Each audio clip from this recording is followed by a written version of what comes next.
las redes, pero hemos decidido cuidar la experiencia para los que venimos, desde que empieza, de lo que se siente. Porque no se puede a veces todo explicar tras una pantalla, ¿no?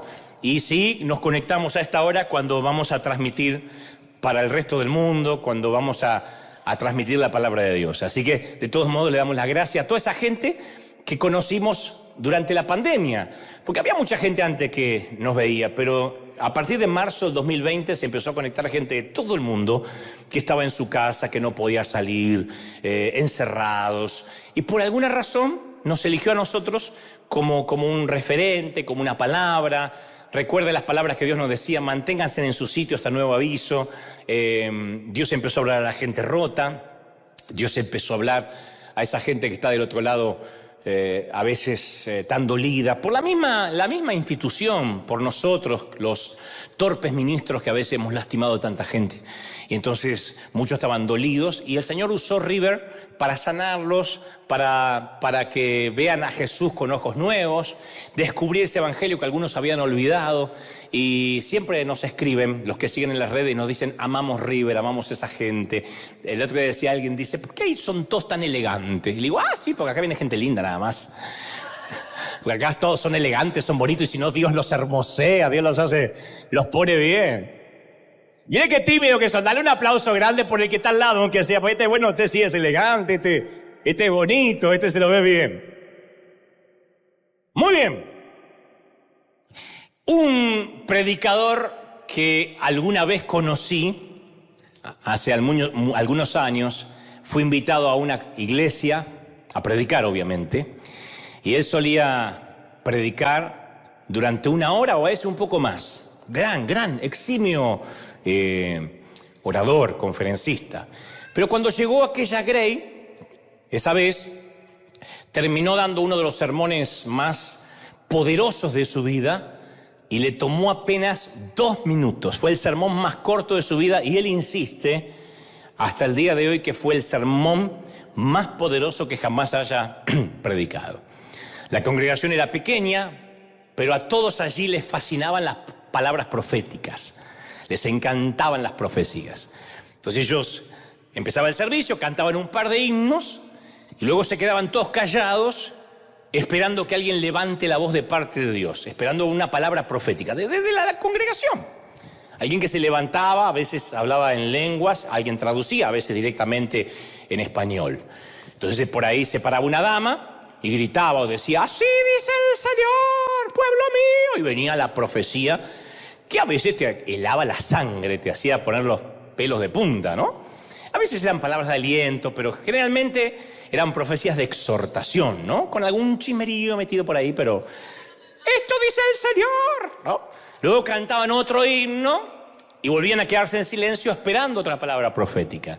Entonces, otro caballero se ponía de pie y decía: así dice el Señor, y decía alguna que otra cosa también de parte de Dios, supuestamente a los gritos. Y esto sucedió varias veces durante todo el servicio, y cuando este evangelista subió a predicar, abrió su Biblia, saludó y dijo: antes de predicar esta mañana, habrán notado que hoy hemos escuchado al menos unas 5 profecías de parte del Señor. Me pregunto si alguien podría decirme cuál fue la primera. Y nadie respondió. No tenían ni idea de lo que Dios había dicho. Más o menos la idea, pero no tenían a ciencia cierta una idea clara de lo que Dios había dicho en la primera profecía. Muy bien, dijo el hombre. ¿Qué dijo entonces Dios en la segunda profecía? Silencio nuevamente en toda la congregación. Entonces el evangelista insiste: ¿alguien puede recordar lo que el Señor nos dijo hoy? Porque yo estaba sentado acá y antes de que yo pasara a predicar, al menos escuché 5 palabras proféticas. Nadie supo decir ni recordaba lo que había dicho la hermana, el hermano, el caballero. Entonces el predicador cerró la Biblia, respiró profundo y sopesó sus próximas palabras cuidadosamente y dijo: bueno, sé que sabrán perdonarme, pero si ustedes no les prestan atención al mismo Dios, entonces mucho menos me la van a prestar a mí. Así que dio la vuelta, salió y solo habló menos de 2 minutos. Dice: no podía predicar, de modo que nadie sabía lo que Dios había dicho, mucho menos me iban a escuchar a mí. Y ese día, sin darse cuenta, este caballero, este evangelista, había dado con una patología espiritual que sobrepasaba a aquella pequeña congregación un tanto tradicionalista. Una patología que es muy conocida, que a todos nos gusta que Dios nos hable, a todos.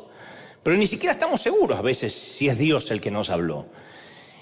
Y a veces no sabemos ni siquiera qué hacer con la palabra que Dios nos dio. No sabemos qué hacer con lo que nos dice. Y eso es porque los que tenemos años en este peregrinar cristiano, hemos tomado con mucha ligereza el Dios me dijo, Dios me habló, así dice el Señor, Dios me mostró. Tal vez no tengamos la costumbre como esa congregación de que acá se para la gente y empieza a los gritos a decir algo de parte de Dios, porque respetamos la prédica y el mensaje como la palabra de Dios hablada o inspirada, pero sí tenemos en nuestra jerga, en nuestra cultura, al decir Dios me dijo, estoy sintiendo de Dios, Dios me mostró. Sin embargo, todos queremos saber qué Dios dijo, todos queremos saber qué nos dice Dios, no está mal. Nos preguntamos, ¿debo salir con alguien si soy soltero, no? O separado, viudo. De ser así, ¿quién debería ser? ¿Cómo sé si ella es la persona para mí, Señor? ¿Qué hago si yo sé que ella es la persona para mí, pero a ella todavía no le llegó la comunicación? Todavía tú no se lo dijiste. ¿A qué universidad tengo que ir? ¿Qué carrera debo elegir? ¿Qué trabajo debo aceptar? ¿Dónde debería vivir? Dios quiere que persevere en esta situación o en esta relación difícil porque se supone que si persevero voy a madurar y crecer. ¿O quiere que desista, que baje los brazos porque Él quiere que yo sea feliz? Esas son las preguntas que a veces nos hacemos. Y no están mal, esto no resiste estatura espiritual. La hacen los recién convertidos y los que son predicadores hace años. ¿Por qué tantos cristianos estamos tan desesperados por conocer el plan de Dios para nuestras vidas? ¿Por qué millones de cristianos gastamos tanto tiempo, tanta energía esperando que Dios revele su voluntad? Yo he hablado con muchos en estos años que se han preguntado sinceramente, ¿estoy donde yo debería estar? Yo necesito que Dios me muestre si estoy donde debería estar. ¿O qué debería estar haciendo? Porque lo que Dios me diga que haga, lo voy a hacer. Y esta gente que piensa, si son hombres y mujeres que aman a Dios, sinceramente, que no desean decepcionar a Dios. Si el Señor piensa que debemos mudarnos a Argentina, no quisiera terminar viviendo en China. Si se supone que vamos a ser ingenieros agrónomos, no queremos estudiar literatura rusa o producir plutonio. Quiero hacer lo que Dios me manda a hacer. Si se supone que vayamos a las misiones y que viajemos al mundo que necesita de Cristo, no quiero terminar en el barrio donde crecí. Entonces, esa es la primera razón por la que buscamos la voluntad de Dios específica para nuestras vidas, en cuanto a su dirección, porque queremos agradarle. No está mal. Todo el mundo quiere saber la voz de Dios para su vida porque queremos agradarle. Queremos hacer la voluntad de Dios. Y eso es bueno, es muy bueno. Que digamos, yo quiero agradarle, no me quiero casar con la persona equivocada, tener la carrera equívoca, no saber dónde voy a vivir. Yo necesito la guía de Dios. Pero la voluntad de Dios no funciona de esta manera. Entonces yo voy a ser muy cuidadoso en lo que voy a decir y necesito que me prestes atención con los 5 sentidos. ¿Me lo prometes, sí? Voy a ser muy cuidadoso para no herir ninguna sensibilidad, pero quiero que vayamos avanzando en esto. La voluntad de Dios no funciona así. Puede que tengamos las mejores intenciones, pero la mayoría de las veces vivimos sobreespiritualizando cada decisión. Hay cosas que no resisten análisis espiritual. Y eso es porque creemos que hay solo una voluntad de Dios para nosotros y todo lo demás es un plan B o una voluntad permisiva de segunda categoría. Bueno, quiero saber cuál es la voluntad perfecta para mi vida. Si no la descubro, tendré un plan B. Dios tenía una persona ideal para mí. Como elegí mal, me tuve que conformar con el gordo porque no había otro. Pensamos que estamos viviendo un plan B, que si hubiese sido la voluntad perfecta nos habría ido mejor. Y la realidad es que pensar así deshonra a Cristo. Y te voy a explicar por qué. Primero, vamos a tratar de razonar juntos. ¿Realmente queremos que Dios nos hable 1000 veces al día? sobre cada pequeña decisión que tomamos? ¿Realmente queremos que Dios nos hable como a robot todo el día? Yo creo en estar en comunión constante con Dios. Soy el primero que lo piensa. Yo creo en la instrucción de Primera de Tesalonicenses 5:17 que dice: orad sin cesar, todo el tiempo. Esto no significa doblar las rodillas y no ir a trabajar, no bañarse, no tener una vida, sino estar en comunión continua. Y yo creo que al estar en comunión continua con el Señor, tomamos decisiones basándonos en la palabra de Dios, basándonos en esa comunión. Pero la oración es eficaz solo cuando dejamos de usarla como un sustituto de la obediencia y el sentido común. Si yo me pongo a orar para conseguir trabajo, pero nunca salgo a buscar trabajo, estoy usando la oración como un sustituto a la obediencia. Y la oración como un sustituto a la obediencia no sirve, no es eficaz. Yo no tengo que orar para poder amar, yo tengo que amar, dejar de orar y empezar a amar. Si no, es un reemplazo a la obediencia.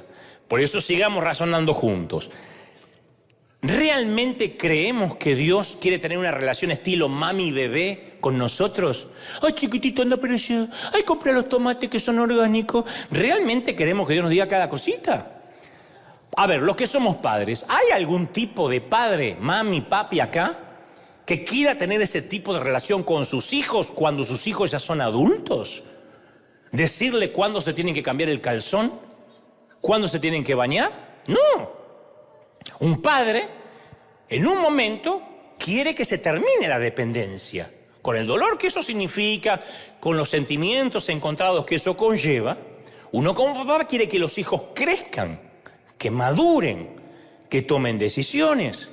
Y parte de la madurez es tomar decisiones independientes. Eso no quiere decir que ignoremos a Dios en las grandes decisiones o tomemos decisiones separados de Él. Déjenme avanzar. Pero significa que no necesitamos preguntarle a Dios, insisto, acerca del color de calzón que nos vamos a poner hoy. No necesitamos, Señor, ¿me tengo que vestir de negro o me visto de azul? ¿Me pongo los tacos o voy con chatitas? ¿Me pongo la faja o dejo liberado a Willy? No.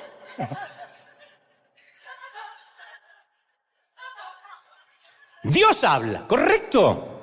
Pero nosotros tenemos que madurar en algún momento. Entonces, Hebreos 5:13 dice: porque todo aquel que solo toma leche no está acostumbrado a la palabra de justicia. Porque el alimento sólido es ¿para quién? Para los adultos, los que tienen dientes, los cuales por la práctica tienen los sentidos ejercitados para discernir entre el bien y el mal. Maduraste. Y ya tienes la práctica para discernir qué decisión tomar. Los niños hablan o van hablando o aprenden a comunicarse conforme van creciendo. Después, como adultos, incluso aprendemos a mantener la boca cerrada a veces, que también es una forma de comunicación, no decir todo lo que uno piensa. Eso lo aprende uno de adulto. De chico uno no tiene filtro. Viste que los nenes dicen cualquier cosa que le viene a la mente. Abuela, cada vez más vieja, llena de arrugas. Nene. Y el nene dice lo que los grandes piensan. Entonces, este es mi punto. Necesitamos aprender a madurar en nuestra capacidad de decir lo que nos viene en la mente, sin filtro, y encima agregarle el Dios me dijo. Ese es el problema que tenemos. Yo no estoy diciendo, está mal que digas lo primero que te venga a la cabeza, porque a lo mejor eres así, no tienes filtro, te cuesta madurar. Pero si a eso le agregamos el Dios me dijo, es catastrófico. Porque la mayoría de las veces decimos cosas que provienen de nuestro trasfondo religioso. Y me incluyo. Cosas que provienen de la cultura en la que fuimos formados. Pero decimos que vienen de Dios. Ahí es cuando uno ve o escucha predicadores que son muy inteligentes, muy sabios, y terminan diciendo: las mujeres que se cortan el cabello, Dios me dice que se van al infierno, las que se maquillan se van al infierno. No, si no puede ser que esté diciendo eso. Pero en su cultura, en su trasfondo religioso, él cree que las mujeres que se cortan el cabello y se depilan se van al infierno. Hay un sitio en el infierno con mujeres depiladas con un diablo que las pincha. Él cree eso. Está bien. Si él cree, está bien. El tema es Dios me dijo. Y no vas a creer el daño que esto le hace al cuerpo de Cristo. Estamos en un punto donde no podemos esperar más que el sistema se arregle por sí mismo. El sistema religioso está roto. Está roto. La pandemia expuso lo roto que está el sistema religioso. Y se dicen miles de atrocidades escudados bajo Dios me mostró, Dios me dijo. Eso es lo que lo hace grave. Porque atrocidades dicen todo, porque la estupidez no tiene límite. La estupidez no tiene techo. La estupidez uno puede hacer posgrado en estupidez. El tema es cuando a la estupidez le agrego, lo endoso con un Dios me mostró. Y encima nosotros estamos a veces buscando una palabrita que confirme lo que ya queremos en lugar de buscar la verdad. Simulamos que nos interesa la verdad. Simulamos. ¿Te gusta mi tatuaje? ¿Te cae bien mi novia? Pero lo que realmente queremos es la reconfirmación de las posturas que ya tomamos. Y buscamos, congregación por congregación, live por live, alguna palabrita que confirme lo que ya creemos. Esta dinámica era muy reconocida en tiempos bíblicos. Isaías 30:10 habló de las personas que a los videntes les dicen no tengan más visiones. Y a los profetas les dicen no nos profeticen más la verdad. Díganos cosas agradables. Profeticen ilusiones. Hay gente que le gusta escuchar ilusiones y le agrega el Dios me dijo. ¿Y quién tiene la mayor culpa de esto? ¿La gente que busca palabrita o nosotros los líderes? ¡Nosotros! Nosotros los líderes que hemos generado una cultura del Dios me dijo. Por inseguridad, porque a veces nos hace ver con más autoridad. Y a veces decimos Dios me dijo y es totalmente inobjetable, inflexible, indiscutible. Porque si un tipo te dice Dios me dijo, ¿qué le va a discutir? Un hombre de Dios toma una mala decisión que estresa a toda su iglesia, por ejemplo. Que lo hemos visto por ahí, alrededor de todo el mundo, sin mencionar a nadie.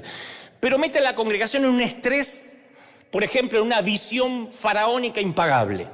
Se decide a construir un super, ultra, hiper, macro templo, o se mete en hacer un canal de televisión, o se mete... Y la gente se endeuda y los gastos fijos empiezan a manejar la visión. Porque en lugar de predicar lo que Dios quiere hablarle a esa congregación, hoy hay que hablar de dinero, porque si no se levantan 5 ofrendas, no se soporta el proyecto que se metió el pastor. Entonces alguien lo cuestiona y su respuesta es que Dios me dijo que hiciera esto. No siempre Dios nos dice que hagamos las cosas. No fue lo que Dios te dijo, eso es una decisión absurda. Y Dios no es absurdo, eso sí está en la Biblia. Dios no es absurdo. Pero a veces manipulamos a los demás usando un lenguaje espiritual para atribuirle una autoridad divina a nuestra propia voluntad necia. Voluntad necia tenemos todos, insisto, el tema cuando le atribuimos Dios me dijo. Cuando las personas normales, por ejemplo, cambian de trabajo, cuando digo normales son personas que no necesariamente están vinculadas al ministerio. Cambian de trabajo, dan motivos normales. ¿Por qué cambiaste de trabajo? Y porque este me conviene más, me pagan más. Porque me da un ascenso. O porque había problemas involucrados en el antiguo trabajo. Un conflicto con el jefe, o se mudaron, o antiguamente no podía trabajar eficazmente, esto valoran más lo que yo hago. Motivos normales. Pero en las iglesias, cuando los pastores anunciamos lo que sea, generalmente decimos recibí el llamado de Dios. Punto. El ovejerío se calla. Entonces, un pastor, por ejemplo, abandona la iglesia o se va a otra congregación y jamás dice, me cansó el ministerio, la gente me tiene harto, me conviene más viajar económicamente por ahí, me conviene más económicamente viajar, que me inviten a andar por el mundo y lo dejo a alguien encargado aquí. Nunca va a decir eso. Siempre va a decir, Dios me cambió el llamado. Punto. Inobjetable. No resiste análisis. No resiste discusiones. Ni debate alguno. Entonces el llamado, esto no es un patrimonio solo de los pastores, esto de todos, nada más pongo un ejemplo. Entonces el llamado es una palabra demasiado importante como para que abusemos de ella, para disimular conflictos, para disimular a veces incompetencia, ignorancia, ambición y a veces hasta una cultura nociva. Y además ese lenguaje, Dios me llamó, Dios me cambió el llamado, deja la sensación de que los pastores O de que los líderes tenemos acceso a un llamado sobre las decisiones que las personas normales no tienen ni tendrán nunca. Entonces está bien que nos hartemos y decidamos cambiar de aire, pero no llamemos a eso necesariamente sentí un nuevo llamado de Dios. No, te cansaste. Ese es el discurso que a veces cansa. Yo he hablado con colegas que le digo, ¿por qué abandonaste la congregación de allá? No, la gente es muy dura, acá no se puede prosperar, no crecemos. Me voy al otro lado, a otro estado. ¿Y qué le dijiste a la gente? Que Dios me cambió el llamado.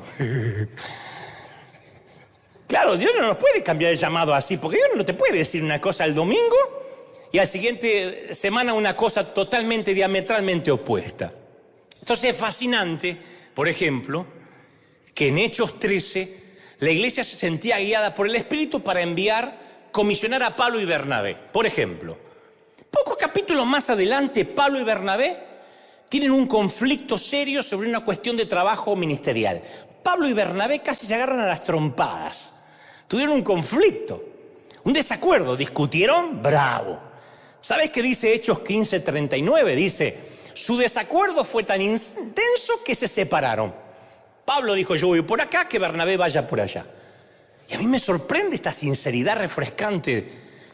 Porque ¿qué diríamos hoy? Jamás diríamos, discutieron Pablo y Bernabé. ¿Qué diríamos hoy? Bueno, el pastor Bernabé sintió un nuevo llamado esta mañana. El apóstol Pablo, Dios le cambió el llamado anoche, por eso no los van a ver juntos. ¡No! Entonces uno tiene que ser honesto con nuestro sentido común. No está mal tener sentido común, es un regalo. El sentido común es el más común de los sentidos. Y es un regalo que Dios nos dio. Hay que decir a veces, mira, no me siento feliz trabajando con fulano, pero no metamos a Dios. A veces me suelen escribir, Dante, he notado que no sube fotos a Instagram con su familia. Y Dios me muestra que tenga mucho cuidado, que cuida a los suyos. Otro, veo en su Facebook que trabaja mucho. Veo mucho trabajo y no lo veo compartir con sus hijos.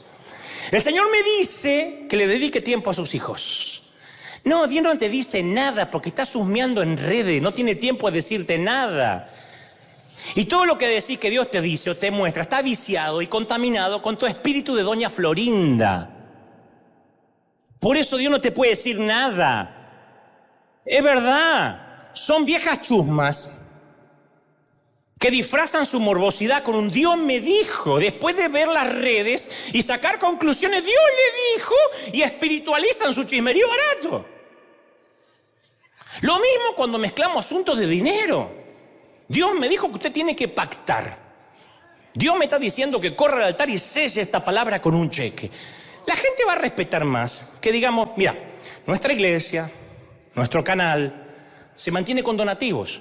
Y la verdad que la pandemia hizo que nuestros ingresos bajaran sustancialmente. Podríamos contar con tu generosidad en estos tiempos difíciles. La gente valora eso.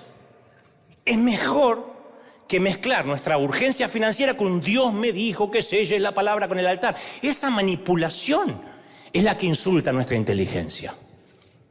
O en lugar de decir, Dios me dijo que tiene que sembrar su auto en mí, que soy el siervo, ser honesto y decir, mira, en mi vida me voy a poder comprar un auto como el tuyo, ¿me lo podrías regalar? Te van a mandar a volar, pero por lo menos no metiste a Dios. Por lo menos dijiste, Dios me dijo, ¿o no? ¿Es así o no? Entonces, a ver, hablamos mucho de autenticidad, pero Dios bendice no solo la autenticidad, sino la honestidad, que no es grosería, sino sentido común. Y mira, sobre muchas situaciones, Dios me ha guiado. Yo reconozco que ha sido una guía sobrenatural de Dios que no puedo explicar y no viene a colación ahora. Pero en muchas otras decisiones, incluso aquí en River, fue mi decisión. Yo soy el responsable de muchas decisiones que se tomaron aquí en la iglesia. ¿Y por qué las tomé? No siempre porque vino un ángel de noche y me dijo, saca por el momento la escuela dominical. No, a veces la tomé por estrategia, por sentido común, o simplemente porque creí que en ese momento era la gestión de liderazgo más adecuada para el momento. Y sí, en última instancia, Dios lo permitió, eso es cierto. Pero está muy mal que yo me aproveche y use para todo lo que yo hago fue la voluntad de Dios, como una manera de eliminar mi responsabilidad en la decisión. ¿Me explico? Tenemos responsabilidad, no podemos decir Dios me hizo hacer lo que hizo. Esto fue porque es Dios. Porque entonces empezamos a vivir sin libre albedrío, como robots. Por ejemplo, mi responsabilidad cada domingo acá, ¿cuál es? Mínimo, prepararme, capacitarme, estudiar. ¿Puede Dios utilizar un burro parlante? Sí. ¿Pero eso convierte a la ignorancia en una virtud? ¿Eso va a hacer que reclutemos burros? Eso no hace que la ignorancia sea una virtud. Porque luego de que el burro que le habló a Balaam fue usado por Dios, no se fue a Harvard. Siguió siendo burro, se casó con una burra y tuvo burritos. Entonces no podemos hacer una doctrina de una excepción divina. Es una excepción.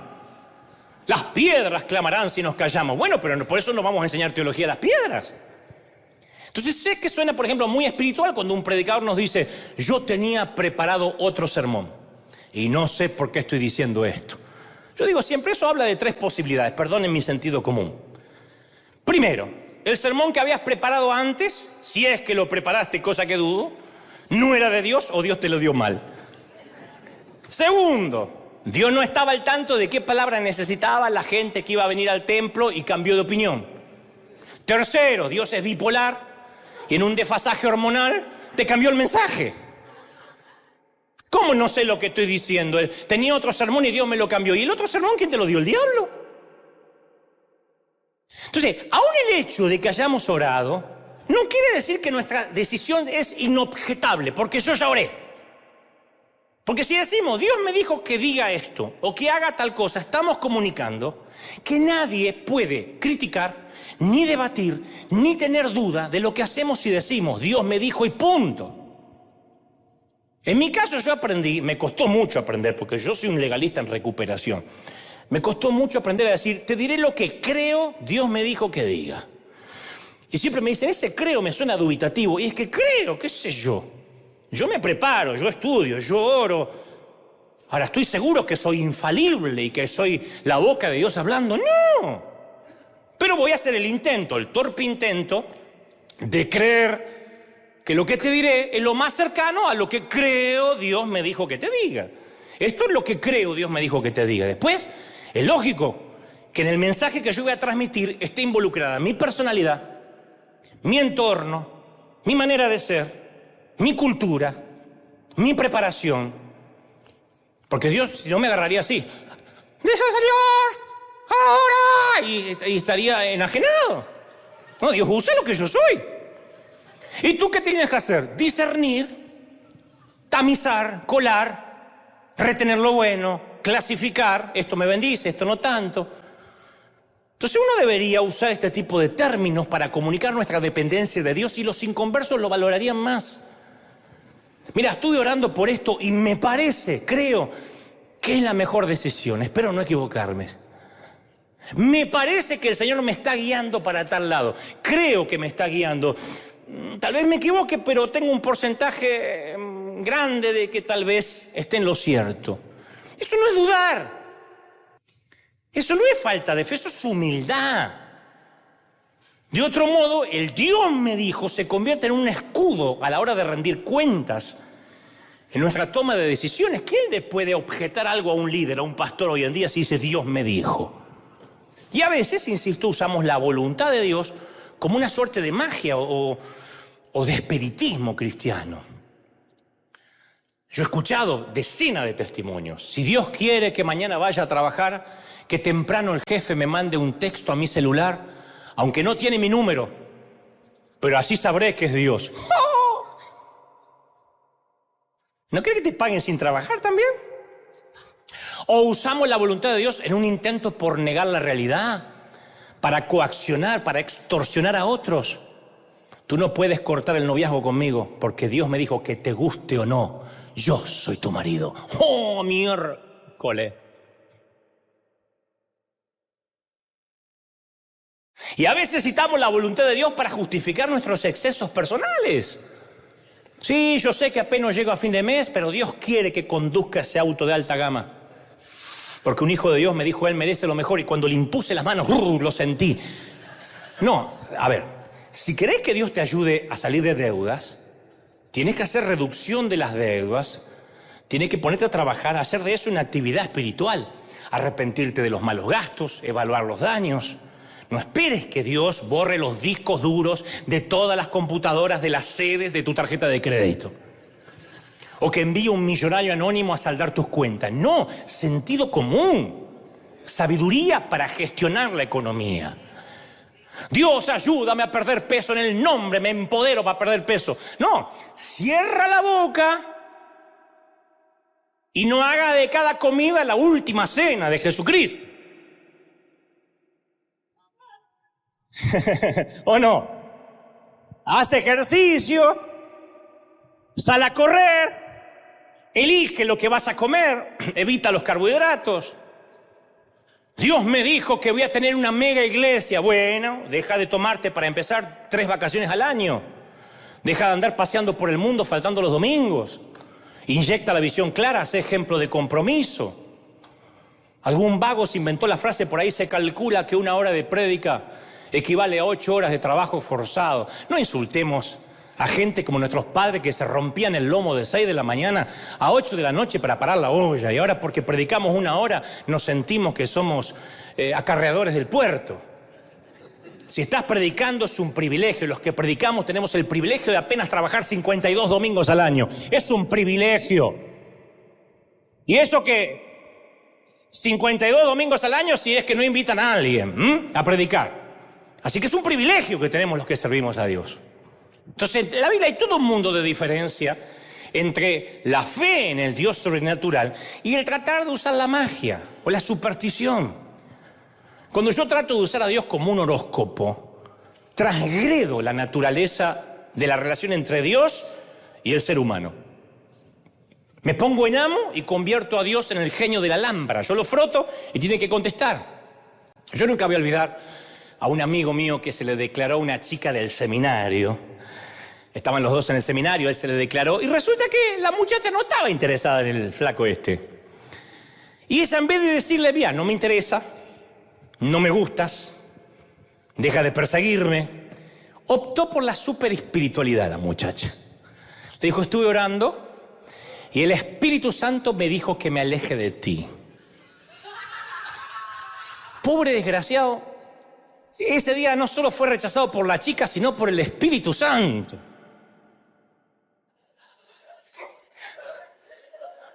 O sea que la tercera persona de la Trinidad se tomó un descanso en traer convicción de pecado al planeta para decirle a la chica que corte como un queso a mi amigo. Fíjate vos.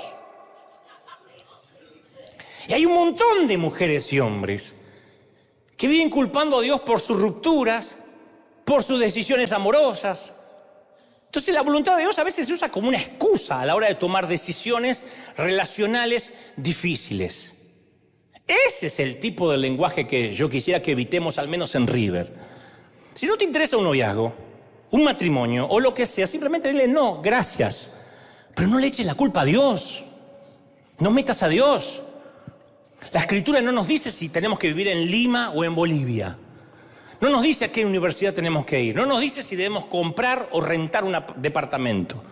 No nos dice si debemos casarnos con un cristiano maravilloso llamado Timoteo o con un espantoso llamado Nabucodonosor. No nos dice. La escritura no nos dice qué hacer durante el verano, qué trabajo tomar, dónde comernos una hamburguesa más rica. Cierta vez, mientras yo predicaba esto, en un país se me acercó un joven y me dijo, me siento muy desanimado por lo que dijiste, que a Dios no le importan las decisiones más importantes de mi vida. Y yo le dije, no, tal vez no me expresé claramente. Tal vez no fui lo suficientemente claro. A Dios le importan todos los detalles. Pero los asuntos más importantes para Él son la compasión, el gozo, el testimonio, la fidelidad, la hospitalidad, el amor, la adoración, la fe. O sea, nuestro carácter. Pero nosotros tendemos a enfocarnos en todo lo demás. Nos obsesionamos con cosas que Dios no menciona y le damos mucho tiempo a cosas que parecería que nos interesan por encima de lo que dicen las Escrituras. Hay cosas que Dios ya reveló en la Biblia. De allí los grandes debates si armar el arbolito de Navidad o no. Van a ver que cada fin de año se arman unos debates. ¿De verdad creemos que Dios va a andar de casa en casa a ver quién armó el arbolito pagano con las bolas del diablo colgando? ¿De verdad? Oh, colgaste las bolas. ¿De verdad?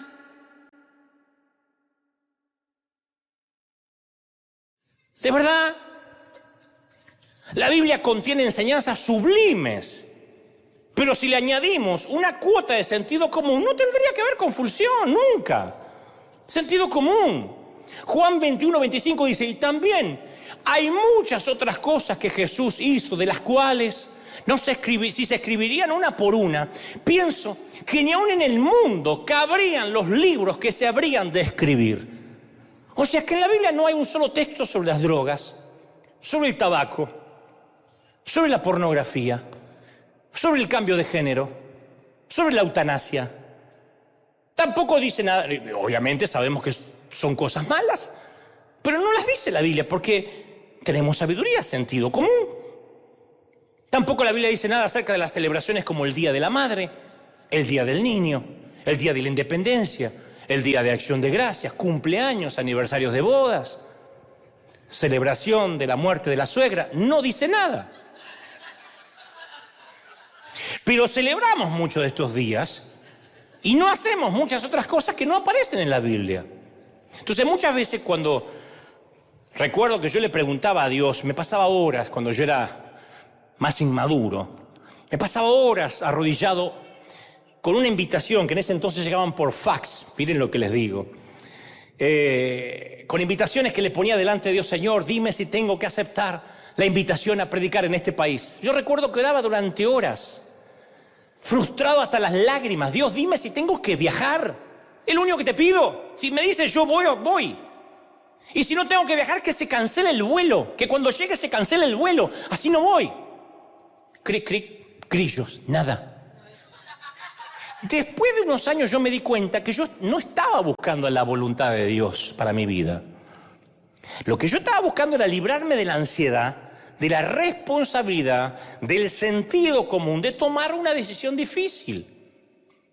Dios es un abridor de puertas, pero no es un facilitador celestial o un manager lobista. Lo que estoy tratando de decir es que tenemos que pasar más tiempo tratando de discernir cómo podemos actuar con justicia, amar la misericordia, caminar con Dios, ya seamos médicos o peones, y pasar menos tiempo preocupándonos en saber si Dios quiere que seamos médicos o peones. ¿Hace sentido o no? Pero nos pasamos la vida, ¿tengo que ir para allá o tengo que ir para acá? No es lo importante. La manera en que muchos cristianos ven la voluntad de Dios no es muy diferente a como muchos ven el horóscopo. A ver qué me sale. Hay gente que hace eso, bibliomancia. A ver qué me sale. Y fue y se ahorcó.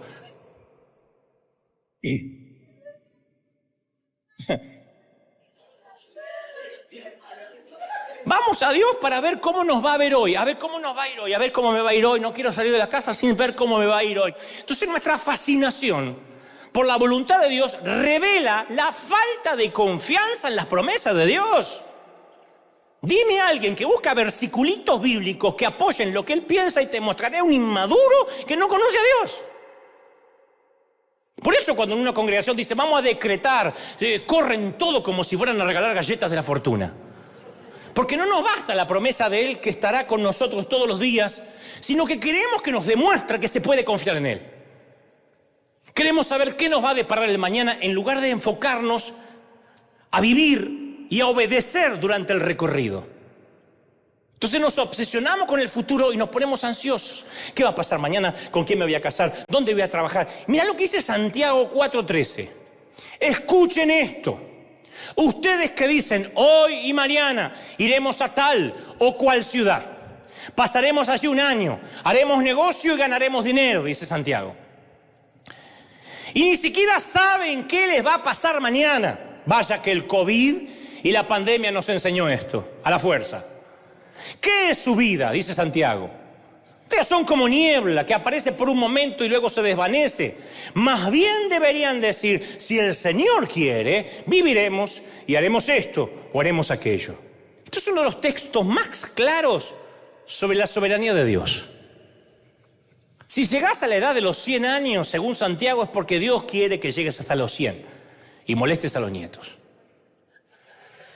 Si solo llegás a vivir hasta los 45 es porque el Señor lo quiso. No tenemos que decir tampoco, y bueno, quiera Dios, si Dios quiere, Dios mediante, después de cada oración, porque eso debería estar en nuestros corazones. Tampoco es decirlo, es vivirlo.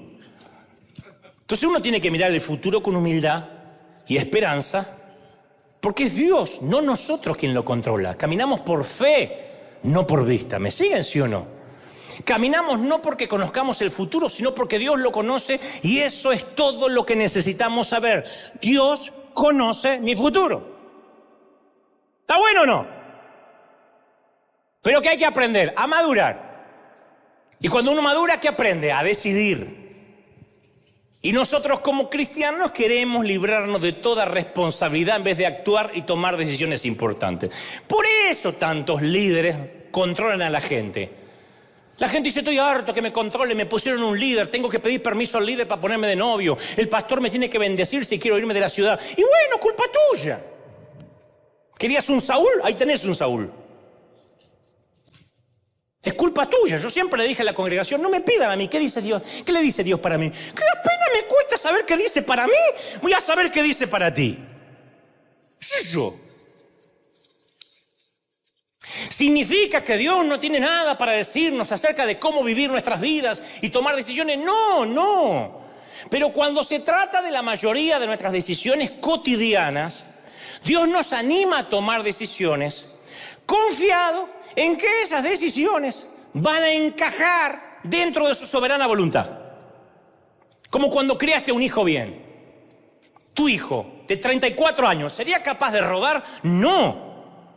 Lo controlas para que no robe, no hace falta controlarlo, lo eduqué bien. ¿No decían eso la vieja de antes? Yo lo eduqué a mi hijo. Y sé que cualquier decisión que tome se va a acordar lo que aprendió bajo esta mesa. Eso es Dios. Pero nosotros preferimos que nos diga qué hacer y qué no hacer, porque la pasividad es una plaga en la iglesia.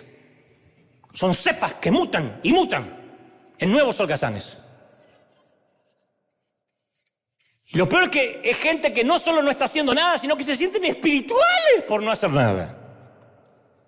Creen que esa inactividad de estoy esperando en el Señor significa que son pacientes y sensibles a la dirección de Dios. No, son parásitos del sistema. Son gente que no hace nada, estoy esperando en el Señor. Entonces, cuando espiritualizamos nuestras decisiones, la pasividad se disfraza de espiritualidad. A veces hay que hacer. Pero no podemos levantarnos a la mañana. ¿Tengo que mandar este email? Dios, dime, ¿pinto el baño? ¿Me tengo que quedar trabajando hasta tarde? ¿Qué libro de la Biblia quieres que lea esta mañana? Muéstrame el capítulo. ¿Me debo comprar un cachorrito? Razonemos. Si hay una voluntad, vamos a suponer que hay una voluntad perfecta por descubrir, donde ahí encontraremos gran libertad. Entonces, ¿por qué todo el mundo que está buscando la voluntad de Dios parece esclavizado y confundido? Cristo murió para darnos libertad de la ley, dice Gálatas 5:1. Entonces, ¿por qué convertir a la voluntad de Dios en otra ley que nos lleva de regreso a la esclavitud? Ay, no me quiero salir de la voluntad de Dios. Es una ley. Y la ley está fuera de la gracia. Qué gran carga levantarte a la mañana y saber que según el calzón que te pongas o el color, Dios te bendice o no. Qué carga esperar que Dios nos muestre cómo tomar cada decisión a través de nuestros sentimientos. Y yo conocí mucha gente paralizados por la indecisión, por la inactividad. Conozco jóvenes, hay toda una generación, no generalizo, pero hay una gran generación sin decisión. Que si no tienen toda la info y la certeza completa de que todo le va a salir bien, no empiezan nada. Estos son los tipos de cristianos que Pablo tenía en mente cuando le dijo en 1 de Tesalonicenses 5:14, amonesten a los holgazanes, estimulen a los desanimados, ayuden a los débiles. A veces cuando queremos saber desesperadamente la voluntad de Dios, lo que realmente es saber lo que yo quiero o deshacerme de la angustia de tomar decisiones. Y elegir es el meollo de nuestro ser. Cuando verdaderamente elegimos, no tenemos a quién echarle la culpa. Ay, Señor, después de que Adán dijo, la mujer que me diste, Dios dijo, yo no elijo más. Una vez, Dios se la eligió. La mujer que me diste, por eso no caímos. Dios dijo, no me meto más, te la buscas. ¿Por qué Dios no me guió cuando me casé? Porque te gustó, porque lo elegiste. Cuando uno elige no tiene a quién echarle la culpa. Elegir nos estremece, nos llena de miedo. Es fundamental para la personalidad. Y Dios quiere que aprendamos a elegir bien. Esto puede ser el porqué de que cuando leemos la Biblia no hay ningún capítulo dedicado a cómo conocer la voluntad de Dios para tu vida. No hay un solo capítulo acá que diga cómo conocer la voluntad de Dios.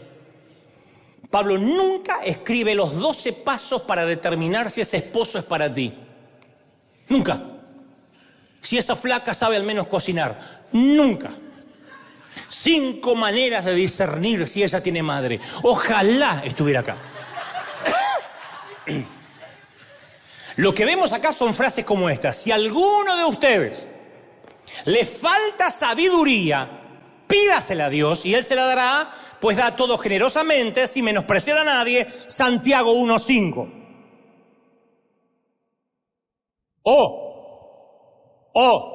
Esto es lo que pido en oración, que el amor de ustedes abunde cada vez más en conocimiento y en buen juicio, para que disciernan qué es lo mejor. Filipenses 1:9. Juicio, sentido común para discernir.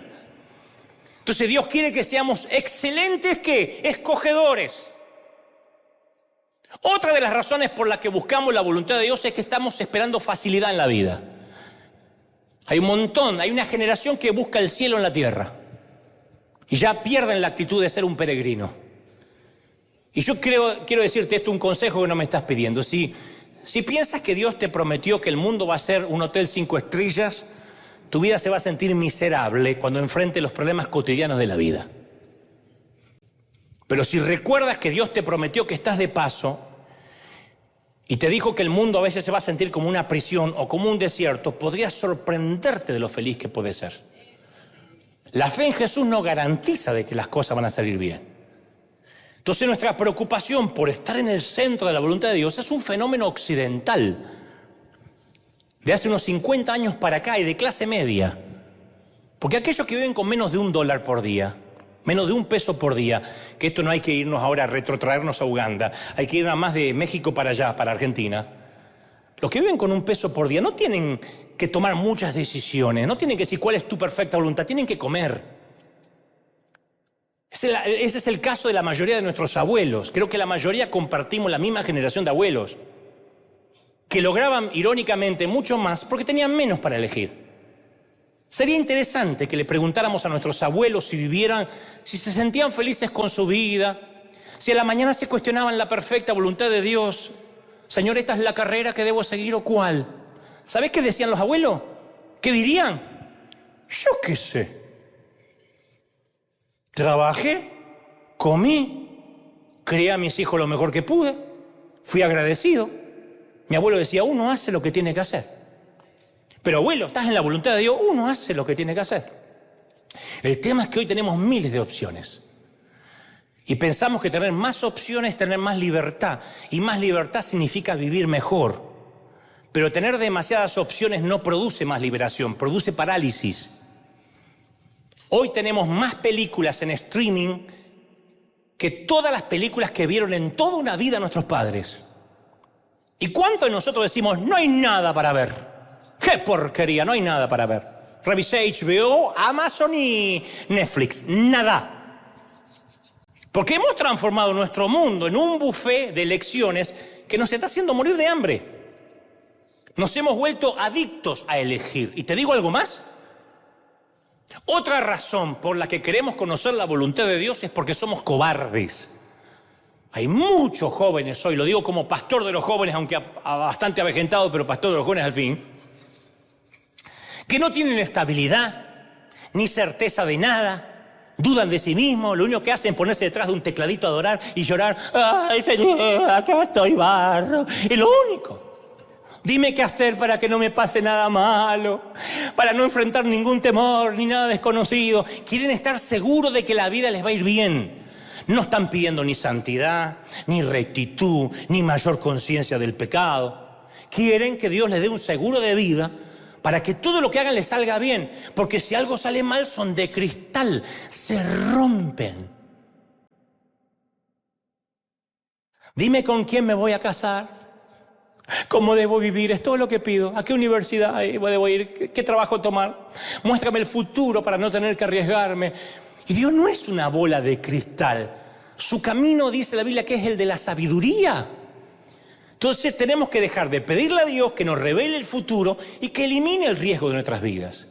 Pero hay muchísima gente que cree que si viven en la perfecta voluntad de Dios y la descubren, la vida le va a ser fácil. ¿De verdad? Elegir la pareja adecuada significa que el matrimonio será fácil. Todas las mañanas nos despertamos con buen aliento, con una cama libre de flatulencias y ronquidos, porque es la perfecta voluntad de Dios. Nadie nos va a molestar jamás. Si tenemos hijos, esos hijos van a amar a Dios, van a tener buenas calificaciones, estarán por encima de su coeficiente intelectual. Van a atravesar nuestros hijos la adolescencia sin perturbaciones, sin acné, no le va a salir ni un granito, nadie les va a hacer bullying, porque estoy en la voluntad de Dios. Si estoy en la voluntad de Dios, voy a estar libre de deudas, de estrés, ¿de verdad? Si este es el ministerio que Dios quería para mí, no voy a pasar noches sin dormir, ni voy a llorar por lo ingrata que es la gente. Si facilidad es mi criterio para evaluar la voluntad de Dios, cada vez que me encuentre con una dificultad y la vida está llena de ellas, voy a dudar sobre Dios, voy a dudar sobre mí mismo y voy a dudar sobre lo que elegí. La voluntad de Dios no es una vida fácil. De hecho, cuando Dios llama, la vida se pone más difícil. Abraham se va de su hogar y se mete en la incertidumbre. Moisés tiene que confrontar a un dictador y soportar las quejas interminables de su propio pueblo. Elías huye de una reina loca, trastornada por el poder. Esther tiene que arriesgar su vida para prevenir un genocidio. Pablo le escribe a la iglesia de Corinto, le dice: se me ha abierto una puerta grande de Dios, pero hay muchos adversarios. Primera de Corintios 16:9. Hay muchos adversarios. ¿Cómo? Si es una puerta grande que Dios te abrió. Bueno, pero él consideraba que la resistencia a los adversarios hasta era una confirmación de que Dios había abierto esa puerta. ¿Tiene sentido? ¿Me siguen, sí o no? La madurez, ¿qué es? Enfrentar los problemas sin inquietarse, no tener problemas. Mateo 24:9 dice: entonces los arrestarán, los perseguirán. ¿Por qué no se predica esto? Los matarán. Reciban este congreso, esta palabra: te van a perseguir. Empodérate porque te van a matar. En el mundo odiarán mis seguidores, te odiarán. Esa es la promesa. Nunca dijo el mundo será fácil. Más bien dijo Juan 16:33: en el mundo tendrán muchas aflicciones y muchas tristezas. Pégalo en la nevera. Muchas tristezas y muchas aflicciones. Así funciona. Pégalo, pégalo, pégalo. En el baño. Una sola vez Jesús usó la palabra fácil. Fácil. Y no se refirió a nuestras circunstancias en la vida. Dijo: mi yugo, Mateo 11:30. Es fácil de llevar. No te dijo: te daré una vida fácil. Dijo: te daré un yugo fácil. Aceptar su yugo es una experiencia interior de bienestar con Dios. En otras palabras, lo fácil no vendrá de afuera, vendrá de adentro, del interior.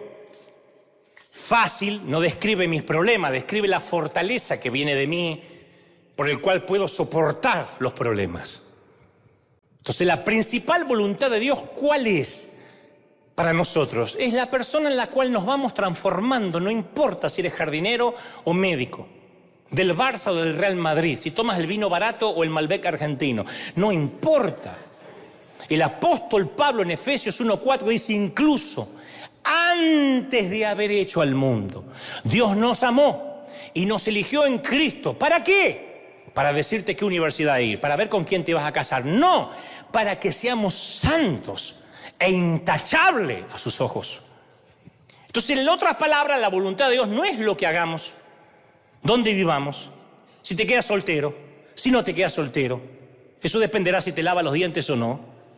¿Cuánto ganamos? ¿Qué llegamos a hacer? Si el deseo de los padres es que su hijo o su hija llegue a ser una buena persona de verdad, desde luego van a insistir en que tomen sus propias decisiones.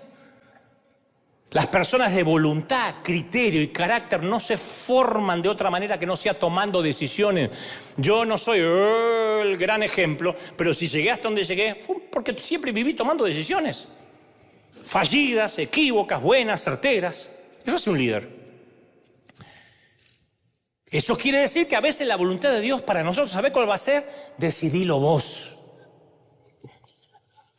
¿Qué hago? Decídelo tú, cabezón. ¿O no le has dicho eso a un hijo tuyo? ¿Quién no le dijo eso a un hijo adulto?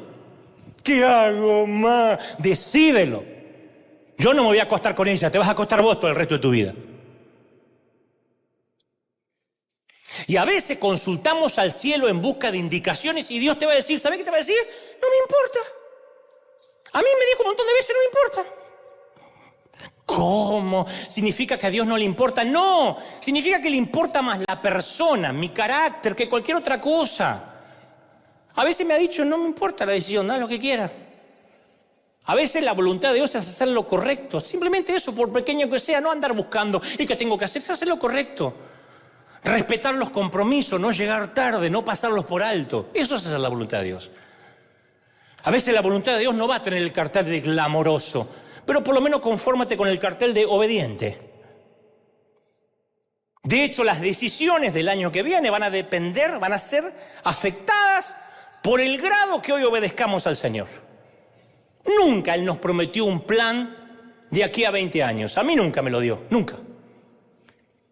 Pero no sé por qué siempre la voluntad de Dios para más adelante es menos demandante que la voluntad de Dios para lo que tengo que hacer ahora. Yo conozco mucha gente que dice, estoy dispuesta a ir a Uganda. Dispuesto a ir a Uganda. Y Dios le dice, bueno, da una ofrenda ahora.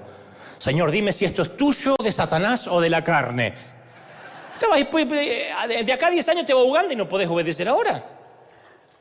Entonces, a ver, la vida no es estar acorralados entre vamos a ser pastores o empleados comunes. No estamos acorralados entre casarnos con esa mujer o no. Mira, esto lo voy a decir de una vez. Hay 6.000 millones de personas en el mundo. ¿Me está diciendo que Dios te miró y te dijo, hay una sola cosa que puedes hacer en la vida? Yo sé lo que es. Te vas a pasar el resto de la vida en adivinarlo y ya verás si te equivocas. ¿De verdad?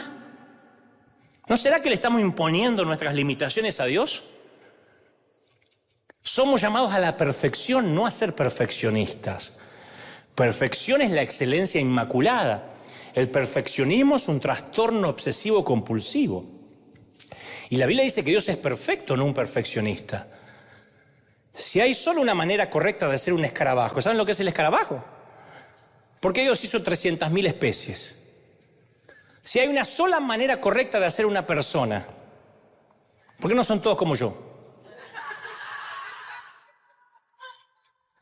La vida no es un juego en el que constantemente tengo que adivinar debajo de qué vaso está la pelotita.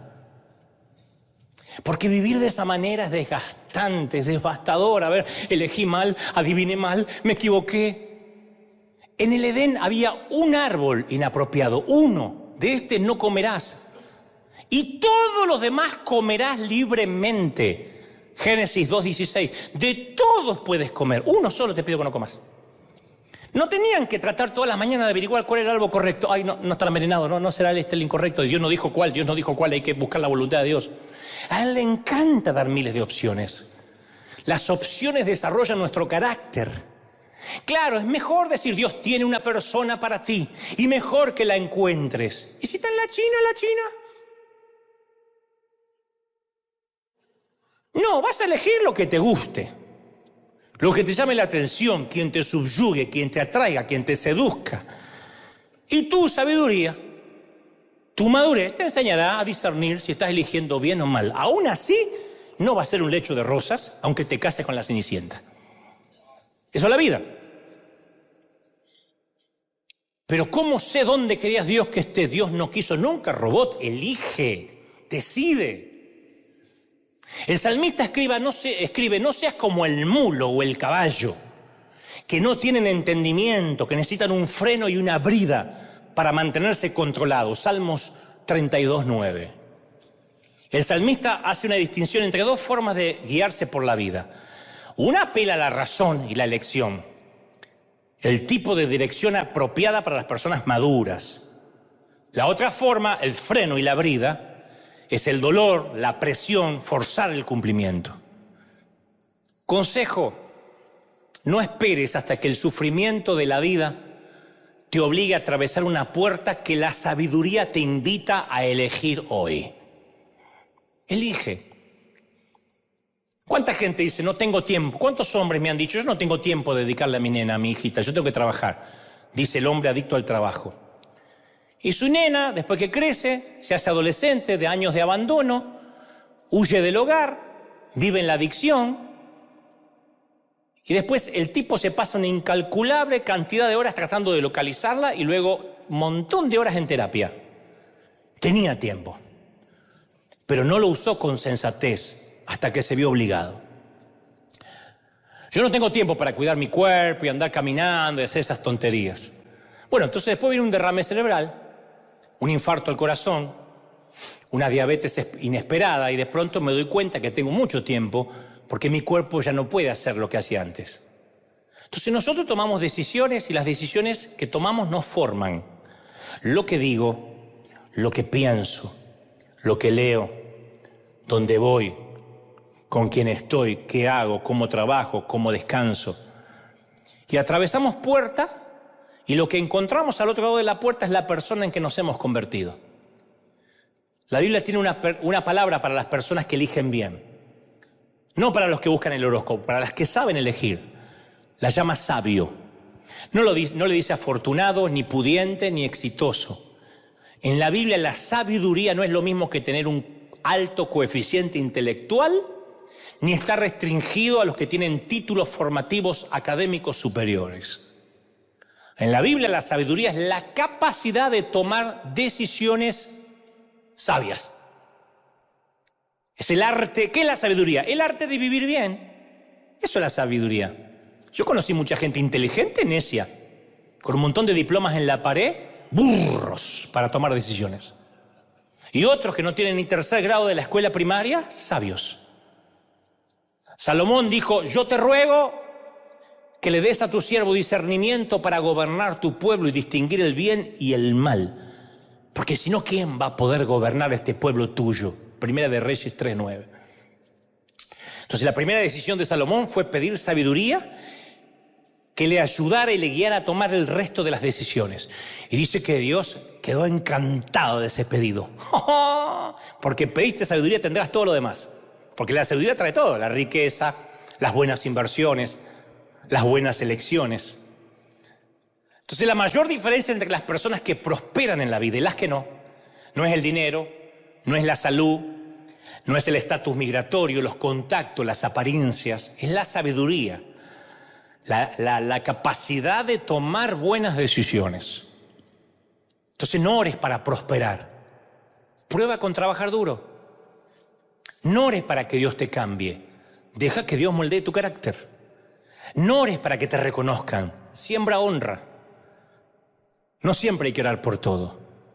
La oración y buscar la voluntad de Dios va a ser eficaz cuando dejemos de usarla como un sustituto de la obediencia. Mis queridos, no sé en otras partes del mundo a donde nos dirigimos, pero lo que es en River, hoy, a mediados de enero, se terminó oficialmente nuestro tiempo de horóscopos, de empoderamientos y profetas baratos. Vamos a ser las personas sabias que saben decidir y así vamos a encarar el año. Dale un aplauso al Señor de señores y al Rey de reyes. Si crees que Dios te habló, dale un aplauso grande, grande, grande, grande. Yo quiero que ese aplauso se escuche hasta en los confines de la tierra, que se escuche en todo el mundo. Dale un aplauso, esto sí, para sellar la palabra. No la sellamos con dinero, la sellamos con agradecimiento. La sellamos diciendo, Señor, háblanos claro porque me gusta. Háblanos claro, abre la mente, bendito sea Dios. ¿Cuántos reciben esta palabra? Díganme amén. Si puedes, dile a tus hijos que decidan, que elijan bien. No te pongas súper espiritual, no le digas, estuve orando y sentí que esa chica no es para ti. No metas a Dios. Dile, no me gusta. No me gusta la cara ni la amarga de esa chica y no me gusta cómo viste y cómo luce. No pongas a Dios.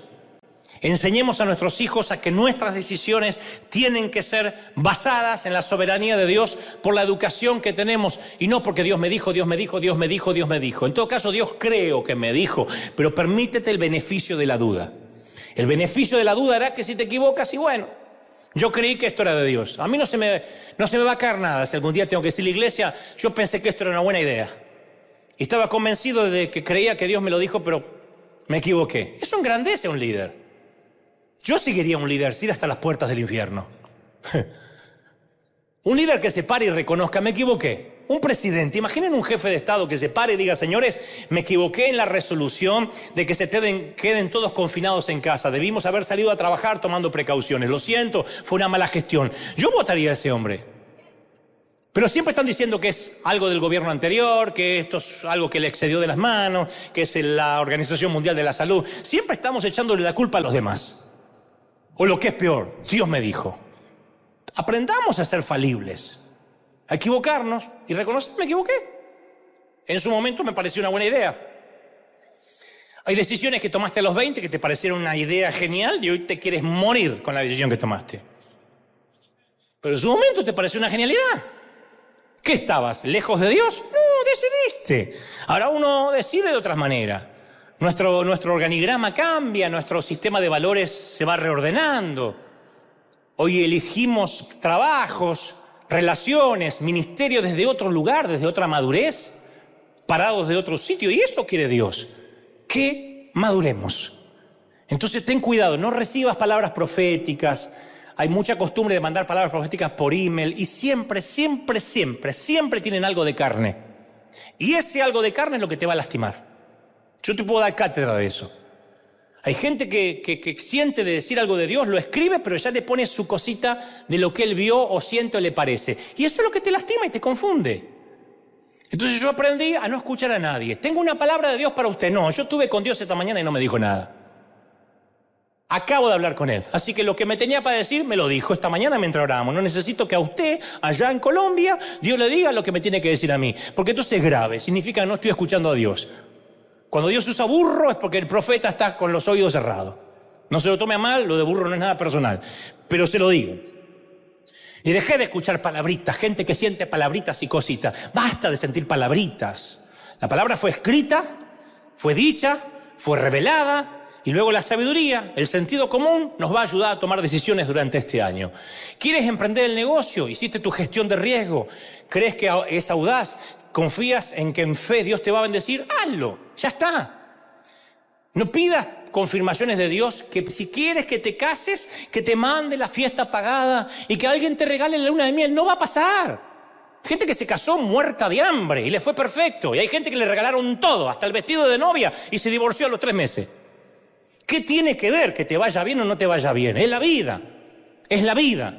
Algunos tenemos salud frágil, otros salud más fuerte, hay una economía más sólida, una economía más enclenque, pero eso es la vida. En el mundo tendréis aflicción, pero tienes que saber que de aquí dentro sabes que la voluntad de Dios es que tengas más amor, que ames más, que cada día digas, este año me siento más cerca del Señor porque tengo más paciencia con la gente que antes, porque soy menos chusma, porque hablo más, porque me doy cuenta que critico menos.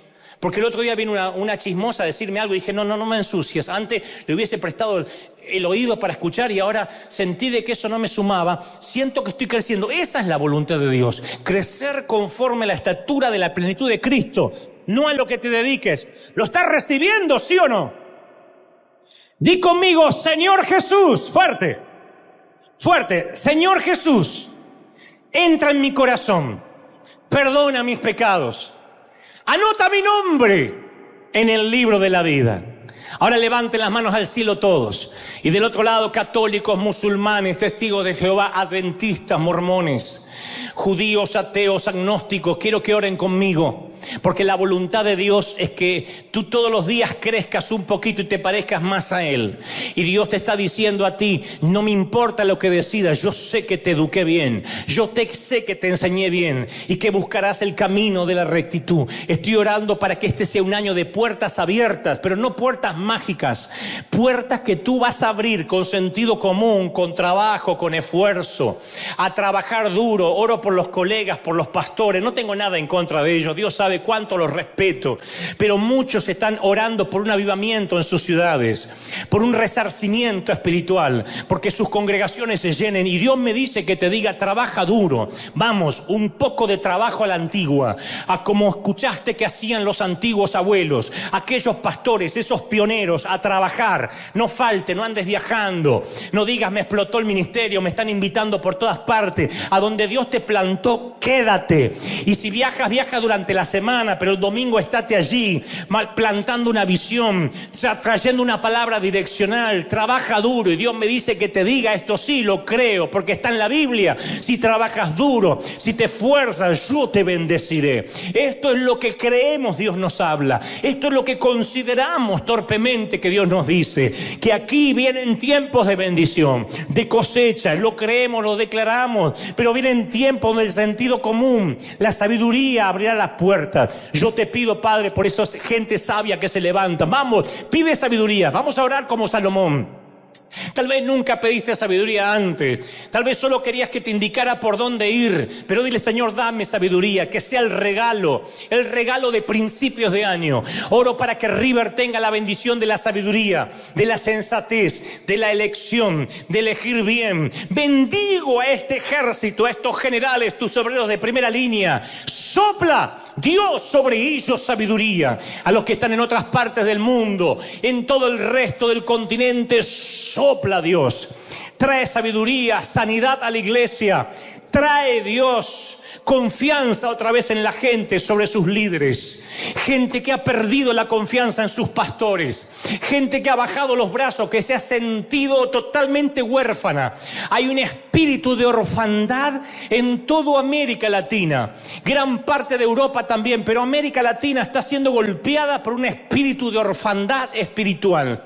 Y muchos han dicho, he sentido que mi pastor, que mi líder me abandonó, que me dejó solo, que en tiempo de pandemia no hubo palabra, que solo se ocultó, que solo pidió prudencia, que se metió en la cocina a decir manden la ofrenda y no salgan de ahí. Y yo siento que no estuvo, que no me contuvo. Dios me dice que te diga, viene un nuevo tiempo. Y ese tiempo es que yo permití que se te abran los ojos, para que decidas con sabiduría, para que no dependas, respetes, pero no dependas de hombres. Que no dependas de hombres falibles, porque ellos fallan y seguirán fallando. Pero yo soy tu Dios que te sostiene. Yo soy tu Dios que te fortalece. Yo no te he fallado, yo te he sostenido y he sostenido a los tuyos, dice Dios. Vamos, levanta la mano y alaba al Señor de señores.